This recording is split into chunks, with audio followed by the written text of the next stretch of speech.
First, I'll get her confidence. Then, most cleverly, dripping with guile, I shall work the talk round to my pressing need of another barbarian for our show. Very well, then. You've been right enough so far. I'm always right. Salamander lolled back onto the cushions and saluted her with his wine cup. But what particular occasion of my rightness earns your praise? Finding Rhodry, of course. I owe you an apology. I thought it was daft, staying in the best inn, playing up to rich women, and here you were right all along. Ah, well, who else could afford him but some wealthy house? So I see. Now. Salamander smiled, then gestured at the elaborate breakfast of cold meats and spiced vegetables. Eat, my turtle dove. Can't. Try. Anxiety is like worms. It thrives in an empty gut. In spite of herself, Jill had to laugh. She took a slice of spiced pork, wrapped it in a round of bread, and forced down a couple of bites. But what if she won't sell him? I'll think of summat, never fear.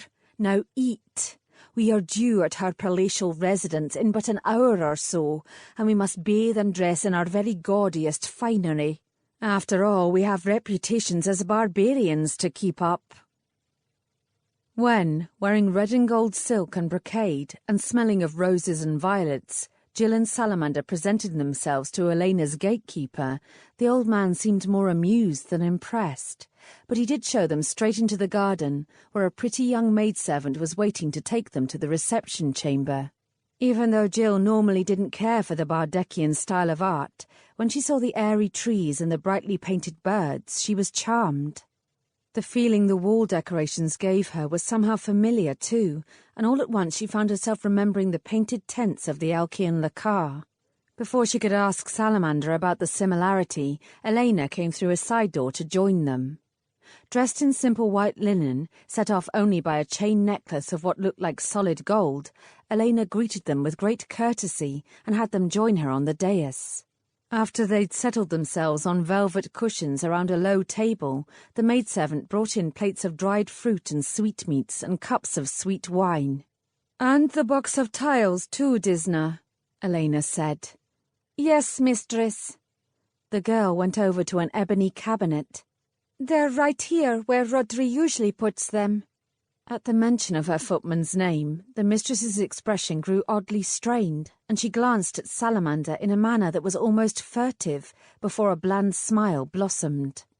Disna brought over the box, set it down, and took off the lid. "You may go now," Elena said. "Tell the cook to make orangeade. This wine is too strong for morning." "Her exalted loveliness is most kind to a humble wizard," Salamander said. "The humble wizard is most kind to come at her request. Disna, I said go." As the girl, who'd been hovering all a-twitch with curiosity, scurried out, Elena dumped the tiles out of the box and began mixing them in a well-practiced thunder. She had lovely hands, Jill thought, slender and graceful, with long fingernails that had been stained a tasteful orange red with annatto seeds, and polished to such a glossy perfection that Jill found herself hiding her own calloused fingers and bitten nails in her lap. She also noticed that Salamander was watching the lady with a warm sort of appraisal of his own, approving of more than her hands as she laid out a selection of tiles in a star-shaped pattern. "Aha!" Salamander leaned over the table. "I see many things. Dark, hidden, recondite, a time for pain followed by rejoicing, laughter followed by tears, shafts of sun breaking through clouds, storms followed by sunsets of peace." With a delighted little shiver, Elena stared at the tiles. "I see you standing at a crossroads in life, O favoured one of the star maidens. Look at the flowers blooming among spears. The raven is crying out, but he will be silenced. First of all," he paused to lay one finger on the 10 of flowers, "you have many loyal friends who care for your welfare.